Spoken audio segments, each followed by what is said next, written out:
What's up, guys? Welcome to Therapy 66. I am the host.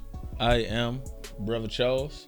And today we have a special guest known to me as Uncle Greg, formerly known as Minister Gregory Burnette. What's up, Uncle? How y'all doing? On, man? How you? Thanks Right. for stopping by. Yes, and sir. Today the topic is going to be about marriage. So, we need to talk about this because I feel like we need to talk about this because of I've been doing research on marriage, and it's 50% of marriages end in divorce within the U.S. And I can see why. I definitely can see why, because I would start by saying when I first got married, I just thought it was the worst thing. Yeah. For real. To be honest with you, I'm very transparent about it. I even had a conversation with one of my buddies, right? And I was telling him, he was like, "Man, how you like the marriage thing?" I was like, "Man, don't get married.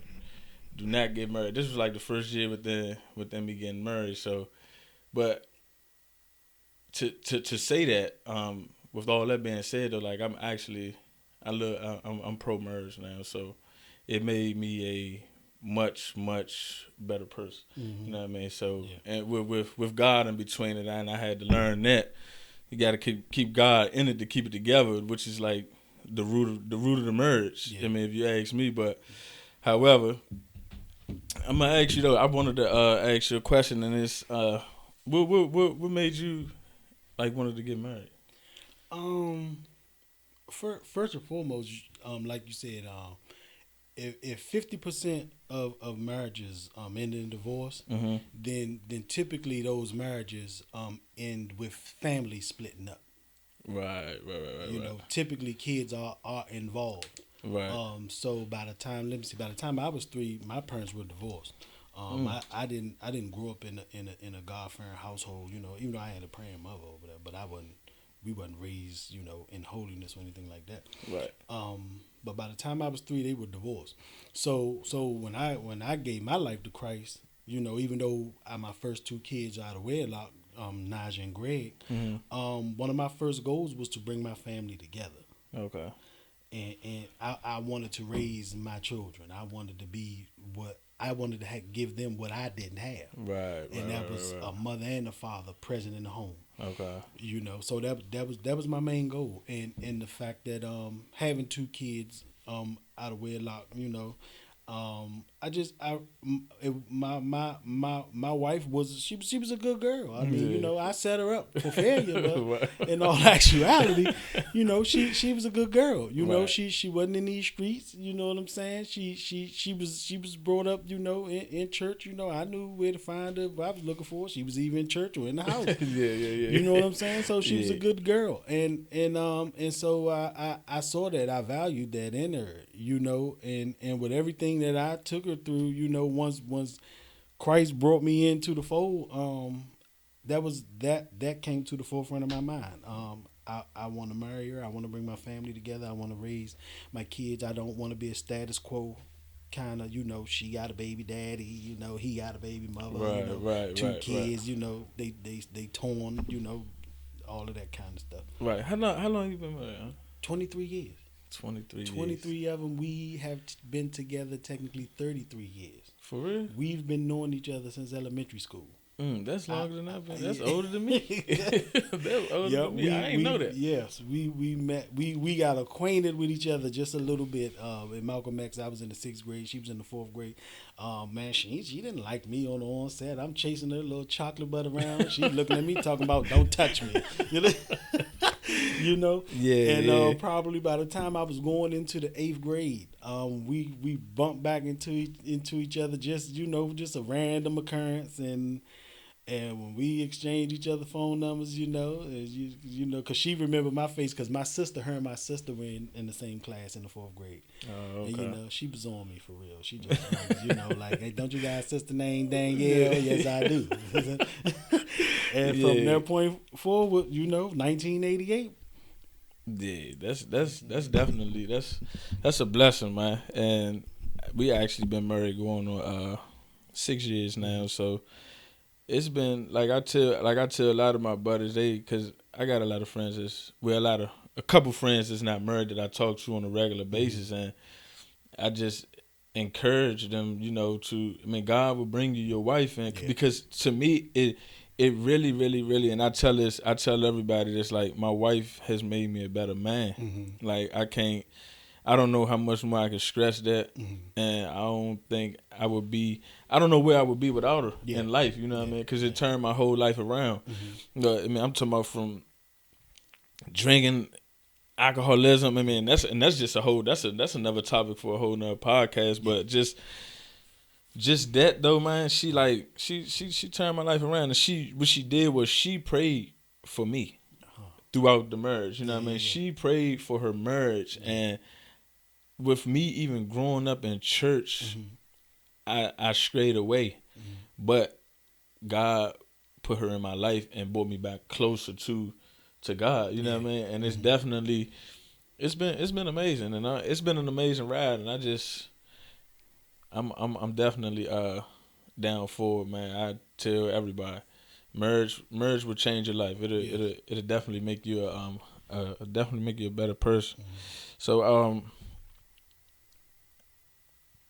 my second question for you was I was going to ask you another question, but I'm gonna ask you this first though.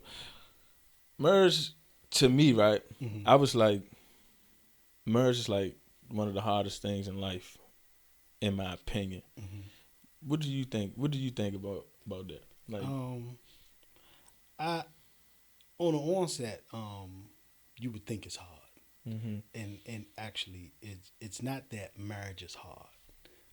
Marriage in and of itself is marriage. It's a covenant. The part that makes it seem hard is that you have to be willing to change. Right. Okay. You have to be willing to make the proper adjustments that will make it harmonious. Yeah. You know what I'm saying? Yeah. You're Most coming definitely. from two different backgrounds. Right. You know what I'm saying? And those backgrounds clash. We both have the same value system. I fear God, you fear God. I want respect, you want respect. So on and so forth. And we want to raise our kids, to be God-fearing kids, and be constructive and productive and all of that. But you could have two different perspectives of that value system. Right. Exactly. You see what I'm saying? Yeah. You can have two different perspectives of that value system. And so when those differences in the perspective clash, you're saying the same thing, but you're saying it a different way. And the crazy part about it is we're disagreeing over saying the same thing. Right. We're disagreeing over wanting the same thing. Right. And there's a power struggle because I want it done the way I think. Yeah. And she wants it done the way she thinks. Right. And you know what I'm saying? Yeah. I know exactly what you're saying. And so it gets to a point where you have to relinquish wanting to be right. Yeah. Okay, right. Yeah. You got what I'm saying? Yeah, you gotta relinquish wanting to be right. And you will be surprised at how you will discover how selfish you are as an individual going into something that demands that you be selfless. Right. I follow you. They say give and take, and you're gonna compromise to some degree. All of that's to be expected. You really don't know to what degree that is until you get in it. It was a crash course. Right. You know what I'm saying? Like when they talk about 7-year itch and all of that stuff is not an understatement. It might take you 7. 7-year itch. Meaning that you could, at the 7-year mark, most marriages either are on the brink of falling apart. For real? Yes, that is a common statement. That's why they call it the 7-year itch. Okay. You know what I'm saying? And so they're practically on the brink of falling apart because it has gotten so intense. That power struggle has gotten so intense. Nobody's backing down. No, it's a Mexican standoff. You know what I'm Right. saying? Yeah. And so it literally didn't get to the point that we had to realize how important it was to allow God's principles to govern how we do marriage. Right. So You know what I'm saying? yeah. Not to cut you off. So with that, like, how did you personally like come to that point? You know what I mean? Like, get to like the point of not wanting to be right. You know what I mean? Like, cause I struggle with that. You know what I mean? I definitely struggle with that, like trying to get my point across to my wife, because what, like you said, it's two different values, and you both trying to, what she's trying to say you is right, and what I'm saying is right, is right in two different ways. You know what I mean? So, like, how do you get to that point to where you like humble yourself and just be like, you know what? Or how can you just like on a daily, because it can still trigger, and I believe like you don't want to like, because I believe in like not holding stuff in, Yeah. because then when it come out, it's like It boom, come out wrong. It's an you know, explosion. right? And it's like boom, because I still tell my wife to this day, I got better with my communication, and I as much as possible say it.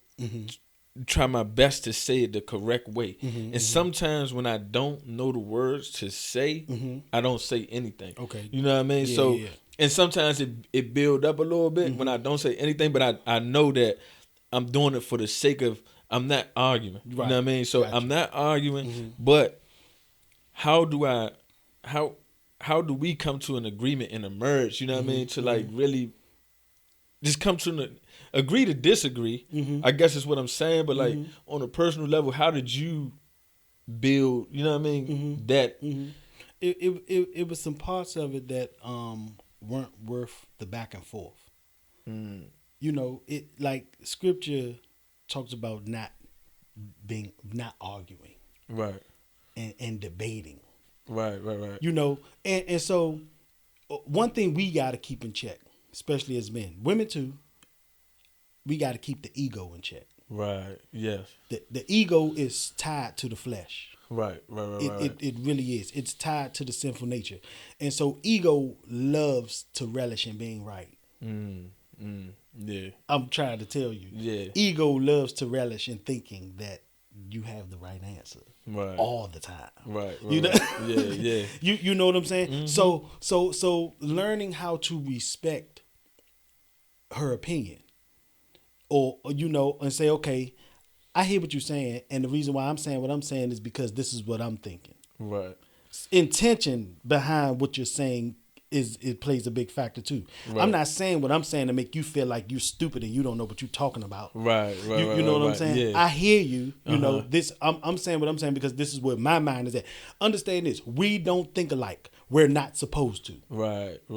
And some people think that we're supposed to be on the same page when it comes to the direction we're going in. You know what I'm saying? But we're not going to think alike on every aspect. Right. When the word says be of one mind, be of one accord, speaking the same thing. Right. You know what I'm saying? We talking about doctrine at that point. Yeah. You know, so, Yeah. you know, but on some life stuff, you know, we could be talking about cooking. We could be talking about, you know, what they're going to wear, you know, what we're going to buy them, those kind of things, you know, you just back off. Yeah. Keep the ego in check.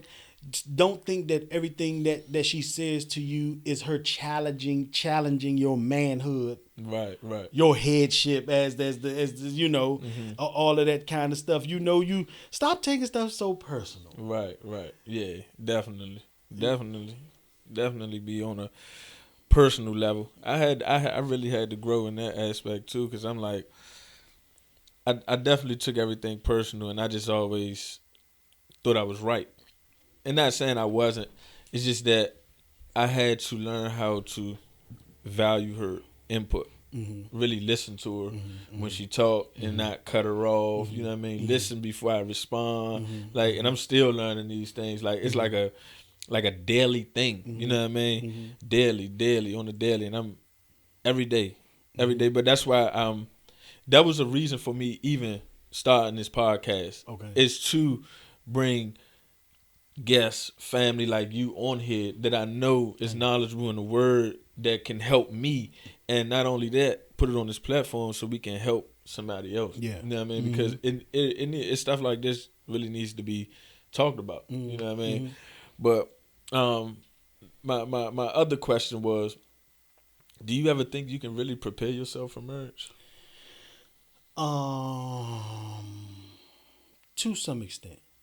Some extent. Just to the and the that preparation is you tweaking your mindset from being an individual to being a team, to understanding that you're sharing life now with somebody else. Right. Your bachelor mindset got to go. Right. Leave bachelor man at the bachelor party. Yeah. You know what I'm saying? Yeah. The guy that want to be out on the corner hanging with your homies and all of that and all time of night. Right. No, now you got to come in the house at a respectable time. Now you got to consider the fact that she will need your presence. Yeah.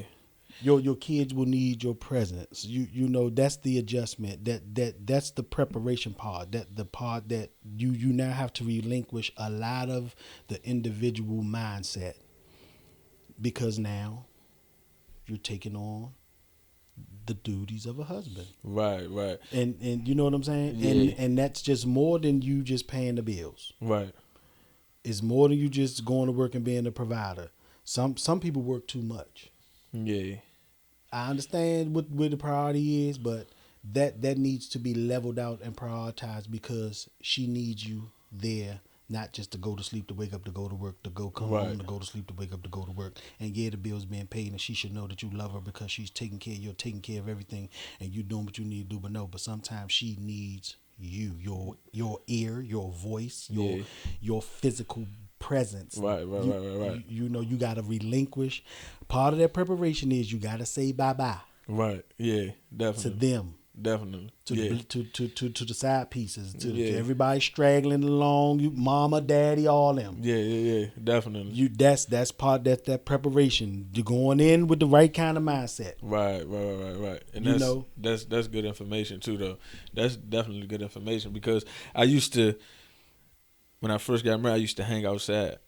Like, I would go outside and wonder why she get mad. You know what I mean? Like, I used to like, why can't it? And then not only that, at the time too, I was drinking too. You know what I mean? So my mind wasn't, I wasn't of sober mind. You know what I mean? So I really wasn't thinking. Yeah. And I used to snap sometimes too, because I wasn't of sober mind. So that used to, play a big part in it too, though. And that's what you were saying about the individual aspect of it. Like, I don't think a lot of people understand. Like, you get a lot of people to say, like, "Dang, she controlling you," or stuff like that. Right. But when I believe that, I don't believe it's control. I believe it's like for the sake of your marriage. You know what I mean? And not only that, I want to be here. You know what I mean? So there you go. It's not that I don't want to be here. And when, like you say, we are one. So everything goes through each other. I gotta make sure. I gotta check in. You know what I mean? And there's nothing wrong with nothing wrong with the probation officer jokes. And that she could be my PO if that's the case. You know what I'm saying? I like that now, though. You know what I'm saying? At first, I used to be like, man, I ain't nah. You know what? Let me go check with her first, and then I'm gonna get back with you. Right. You know what I mean? Because ain't nothing going if she's don't. You know what I'm saying? And that's how it's supposed to be, though. Right. But I don't know why, like, the culture, or I don't know why it's like that. You know what I mean? Well, like, listen, we being believers have a completely different mindset. Right. That our Bible says we submit one to another. Right. Exactly. That's what it says. Yeah. We submit one to another. Watch this. That Bible even says you don't have power over your own body. Yeah. And neither does she have power over her own body. Right. Meaning you can't deny her you. Yeah. And vice versa. Exactly. Get here. Right. Yeah, definitely. It does say that's what. So the world, gonna present this chauvinistic, macho, super macho, fake macho. Guess what? Right. You'd be surprised when them guys go home. Yeah. And she ball up and roll over on them. Yeah. And put them in the drought. Yeah. You ain't getting none. Yeah. Guess what? They not telling you that. Right. You know what I'm saying? Yeah, They're not telling you that. Yeah. Matter of fact, their stuff they might flip out more. Their situation could be 10 times worse than yours. They just acting like it's not. Right. They because you're in a relationship that calls for you to cleave to one another. Yeah. Now the world doesn't have that mindset. So scripture governs our mindset. It has to be put into practice, and you will see the results. Yeah. You have to trust that God's way works. Yeah. You know what I'm saying? And if that's what will please her, then that's what I'll give her. Yeah. Right. Yeah. And vice versa. Yeah, that's good. That's good information. That's definitely that's good information. And my next question. This is a little different because I struggle with this as well, and I'm pretty sure everybody do. But like when it comes to say like financial decisions, right? Mm-hmm. You want something, but she not agreeing, but it really it frustrates you because you really want it, but she ain't you know what I mean, she ain't letting up on what she thinks. So like when it comes to like financial decisions, like just give me some information on how to do that. I mean, just tie that in because I struggle with that. Like if she's, I'm like, baby, let's go or buy such and such.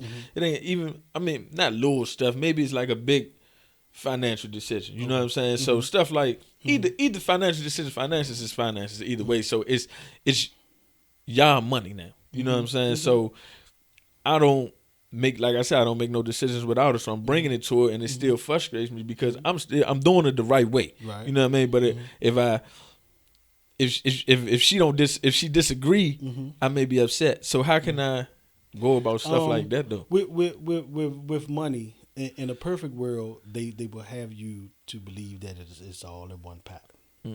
Everybody doesn't have their money all in one pot. Right. We don't have ours in one pot. You know, right. And that's because, to be honest, our habits aren't the same. Okay. When it comes to money, right? They're just not. Right. You know. Now the bills get paid. We make sure those are paid. She makes sure her car note paid. I make sure my car note paid. Right. You know what I'm saying? Yeah. Insurance. I foot the utilities. You know what I'm saying? And that gives her the wiggle room to do what she's going to do. Right. Because and so like we're moving towards getting a house. So we both realize that we have to discipline ourselves a little more financially. Right. That means to save. That means not to do a lot of frivolous spending. Yeah. You know what I'm saying? Stuff like that. So understand this: a want is exactly that. It's a want. Right. Definitely. In the grand scheme of things, if it's needed so that it benefits both of us. Right. So now I'm not saying, hey, the day I feel like going to give me about 3 pair of jeans and a couple t-shirts. Yeah. Right. I'm not doing that. You know what I'm saying? Like when she decided she wanted another car, she actually needed another car. Right. The opportunity was there for her to actually transition out of her vehicle into the vehicle she's in, and it was actually beneficial to her to do that. Right. And me likewise. You know what I'm saying? So when it comes to that, if it's a thing where it's both in the same pot, we got to come to a mutual agreement on how we are going to steward the money. Right. So let's say you give each other once a month. You give each other a allowance to say, okay, you got one thing you could do that you want to buy. You want to treat yourself with. Right. Let's do that. Yeah. Let's agree to that. Right. You know what I'm saying? Everything's straight. We're not behind on anything. Okay, if this month you want to buy yourself something, okay, and if you want to give yourself a limit to what that could be, let's agree to that. Right. With us, everything we can do it in a way where we are on one accord. Yeah. There is no individualism. You know what I'm saying? I'm not trying to take you being an individual from you, but it's good that we both are on the same page with how we're governing what we have. Right, right. You see what I'm saying? Yeah. I'm not gonna just bring somebody off the street and say, "Hey, he needs somewhere to live. He gonna be with us the next 6 months." Yeah. What? You know, you just did it. This is my house too. Right, Like, you know what I'm saying? Like listen, people don't realize, man, communication, man, that kind of communication, open lines of communication, it's okay to be transparent with your spouse. You are called a significant other. You're considered significant. Right. There is no point where you become insignificant. Right, so right, why right. don't we come together and have that conversation just because I got something I want to do?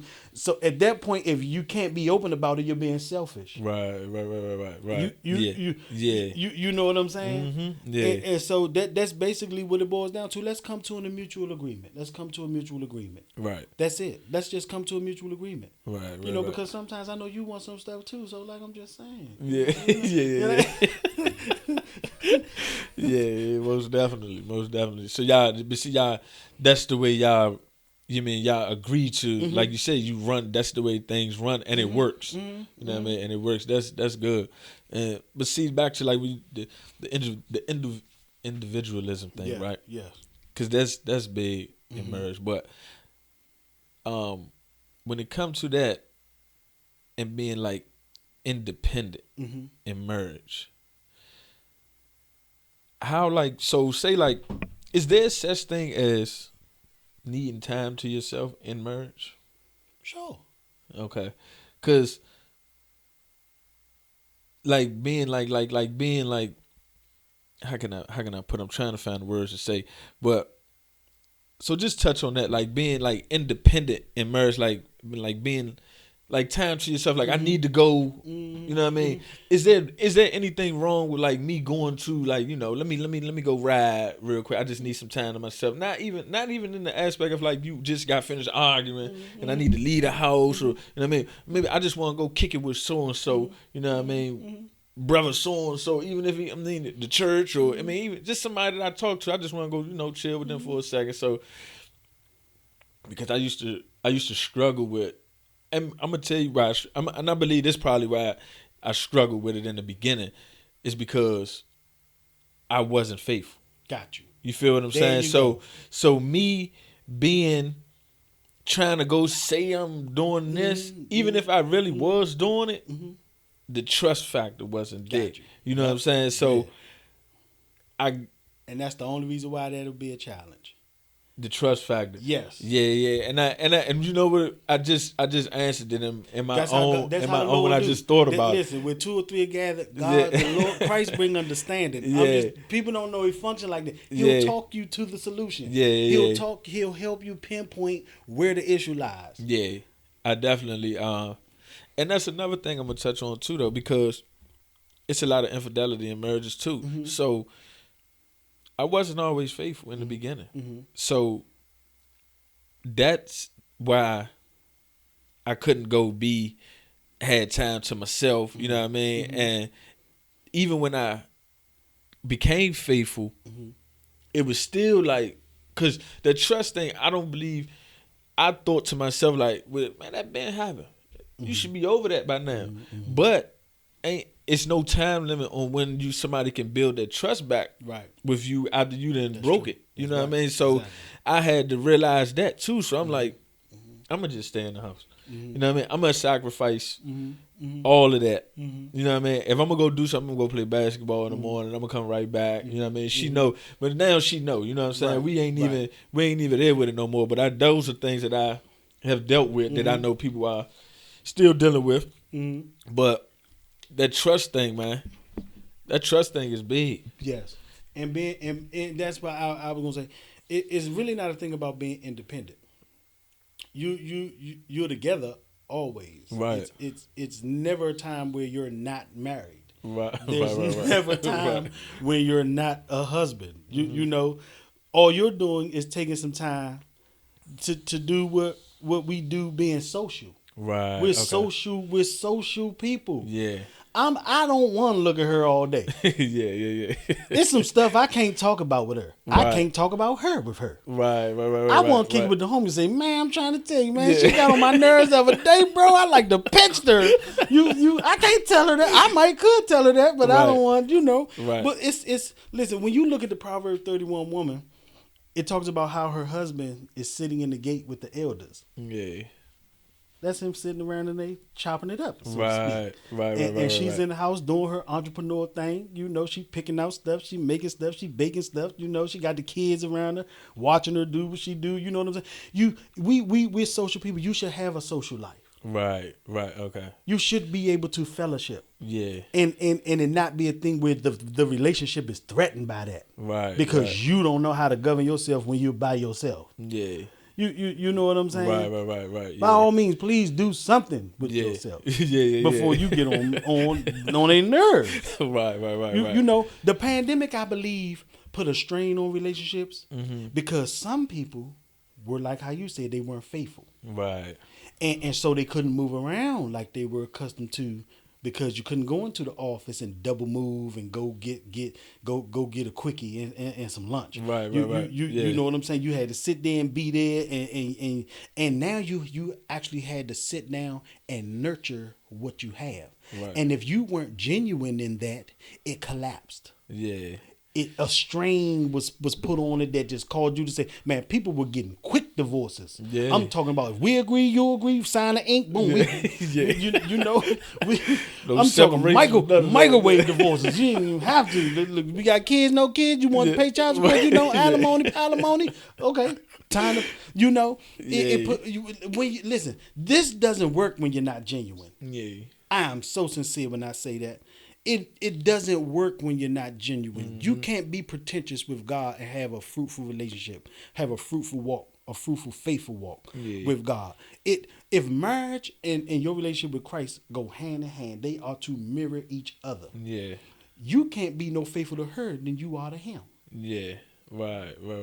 If you're not faithful to following God, man, your marriage is shambles and that just ain't came out yet. Yeah. You know what I'm saying? They go hand in hand. Yeah. You're not going to be one way in one area and another way in another area and think you're going to be consistent all the way across the board. If you're inconsistent, if you're consistently inconsistent, right. You do it in everything you do. Yeah. You know what I'm saying? And so it'll put a strain on the relationship. But you say one thing and you doing another, of course there's no trust factor. But to rebuild that, you have to persevere. So for the person who may wonder, how long am I supposed to just, have this person, whether it's a husband or a wife, not trusting me, not believing me? Well, you have to persevere through that season of proving yourself. Right. Yeah. You got to do that. Yeah. Don't get frustrated because you did what you did. There you go. Right. Yeah. You did what you did. And now guess what? The blowback is here. Yeah. And now you got to persevere if you want to fix it. Yeah. Because that used to be an argument for me. Like I said, I used to try to rush her to get over it. I can't rush you to heal. However long it takes for you to heal, I just have to be here and reassure you that that's over with. Yes. I said that, I'm standing on that. Right. So I lay the phone down. There is no code on it. Now I'm telling you. Here you go. You know what I'm saying? That's what I said. I don't need, and then when she asked for it, I don't hesitate to give it to her. Here you go. Yeah. You can have it. Because guess what? I ain't liking pictures. I'm not DMing nobody at all. You know what I'm saying? We've been not having side conversations and doing all of that. Trying to finesse. She got to log into my social media, so I told her.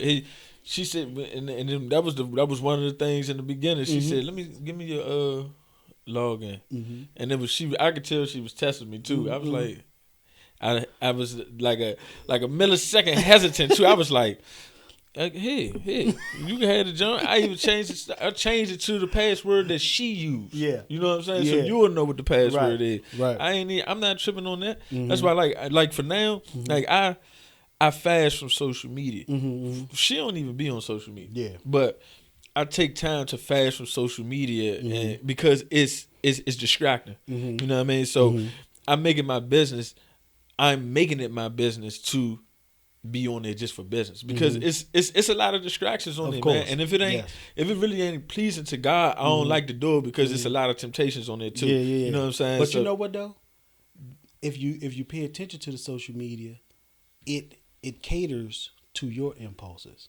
Yeah. Instagram and Facebook and TikTok, they have an algorithm system. Yeah, the algorithm. And so what you touch and look at the most will get put in front of you. Yeah, it's gonna pop up. It's literally. Yeah. So you are your own temptation. Right. You are dragged away by your own lust and enticed. Right. That's what the books say. Right. They ain't just throw that girl right there with the boobies out. Right. You like looking at them boobies. Yeah. You know. See, and that's what I know. I know the algorithms is. I know that's where it comes from. When all that stuff pop up on your page, it's because you look at this stuff. Yeah. You know what I'm saying? Yes. That's how the algorithms work on social media. You know what I'm saying? So, I believe I need to delete my social media from, you know what I mean, prior, because it's still like in the mix, and I be like, I get off of it because then I'm like, man, let me get off of it. Let me get off of this because this I don't even know how that popped up, but I ain't even trying to be on that. You know what I'm saying? So.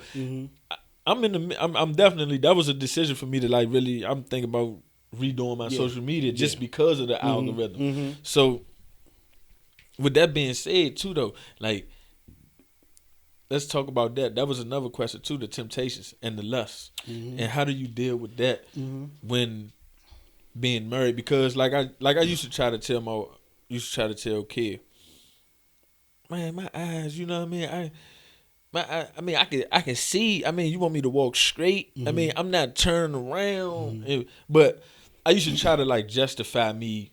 You know what I mean? May take a slide look or whatever, and just trying to do that. But how do you, as a man of Christ, how do you deal with that? Knowing that, I mean, because you still living amongst the world. It's a sinful culture. It's all around us, and everything with us boils down to desire. Yeah. I lie to you now. It's a lot of things, man, that we complicate. God has made it so simple. Yeah. We complicate simple things. And when you deal with your own desires, you learn how to let the Holy Ghost bring your desires under subjection.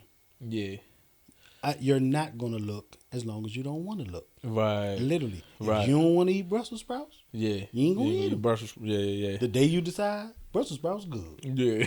I'm gonna punish some Brussels sprouts. Everything boils down to desire. How often you read that book. Yeah. How often you pray. How often you fast. Everything boils down to desire.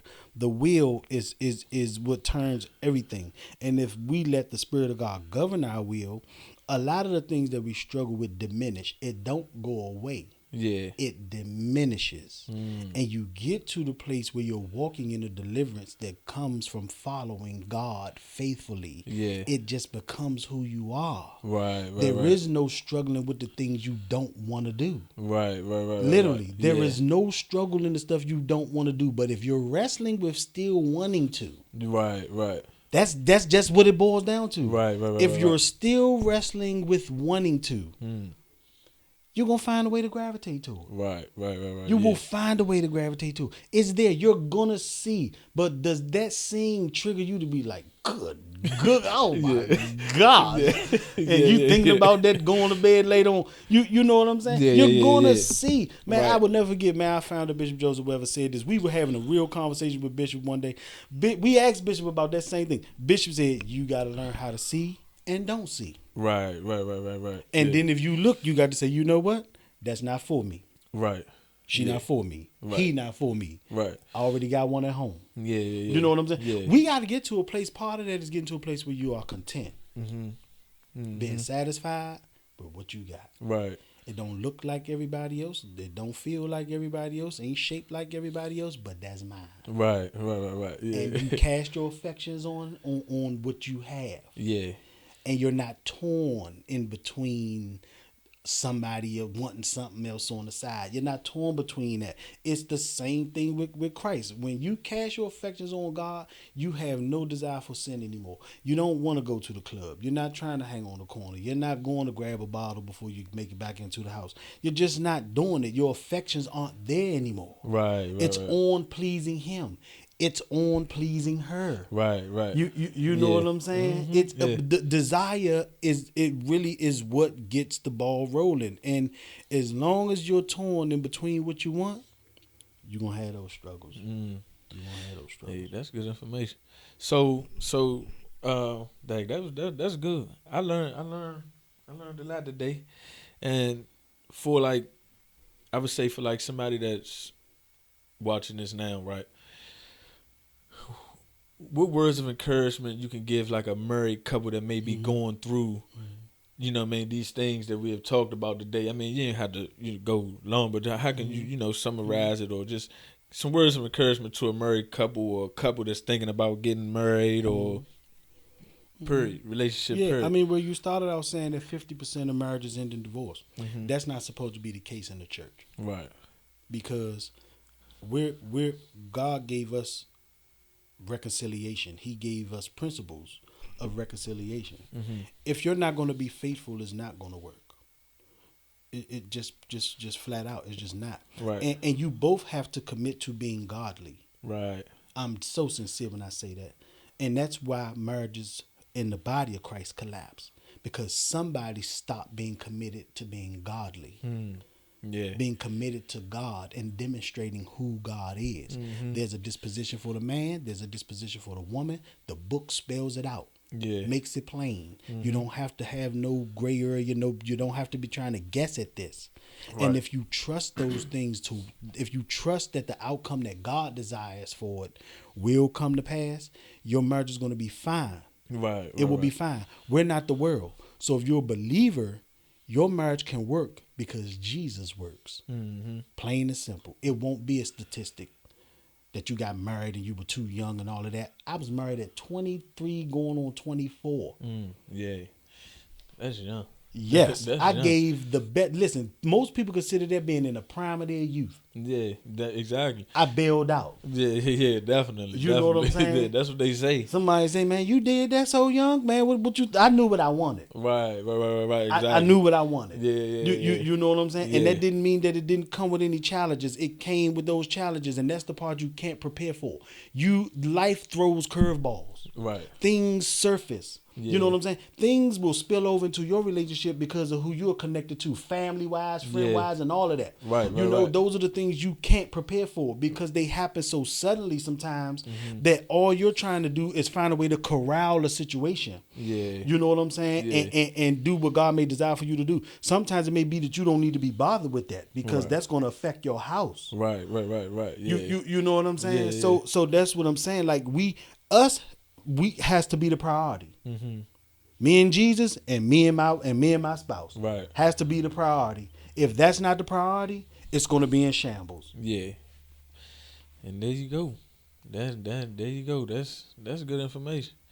Well, I appreciate you for stopping by today. I'm glad for the invite, man. I definitely appreciate it. We've been waiting to do this for a minute. Yeah. I'm glad you didn't just, when I saw you at the cookout, I was like, hey, what you doing about that podcast thing? Yeah. But see, and just before I close out though, and that, like you say, how I answered myself how I answered my question when I was asking you a question. That's how God worked. When I said that that's what this room, when you came, when I showed you, I was like, that's gonna be my podcast room. I was on the fence with that. Yeah. But and this what people need. Not only did you and you didn't even know this, but you was holding. I was being held accountable. You know what I mean? So and when you said something at the cookout. I said, I gotta get it. I said, I can't forget about that. I said, he ain't forget that. I said, yeah, that podcast. I said, nah, I told Kid that. I said, I gotta get this jump. I said, I'm waiting for this jump. I said, yeah, we gotta do something.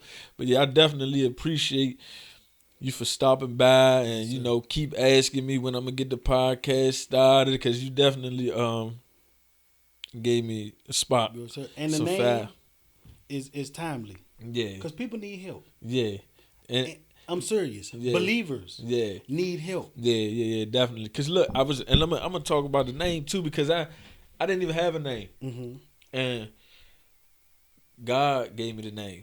God do everything. That's why I don't force nothing. We pray, because we was having a conversation the other day, which was yesterday about, and I was wrong, because she was talking about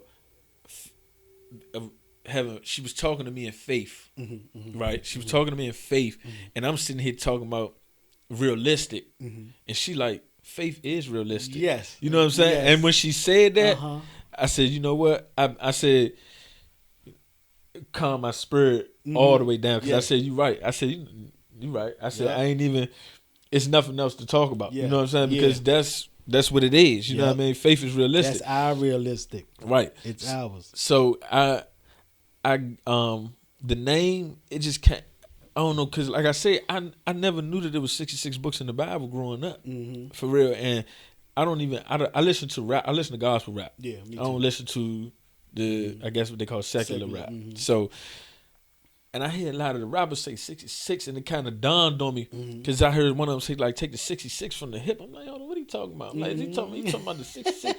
I'm like, he's talking about a gun. I'm like, man, this ain't gospel rap, you know what I mean? But he was talking about the Bible. Yeah. And I was like, oh, okay. And I'm like, man, so I want this thing to be therapeutic for everybody. So I want this thing to be Bible therapy. And I'm like, oh, you know what? We can make it therapy 66. And I mean, it's just, I just kept saying it to myself. Yeah, I kept saying it to myself. And I was like, that's what it's going to be. And that's what it is, man. Glory now we're here. God. Now we're here. All glory be to God. Well, like I said, thanks again, Uncle, for stopping by. Definitely not going to be your last episode. And I appreciate y'all for coming. If you are here, like, subscribe, comment. And we are out. Peace.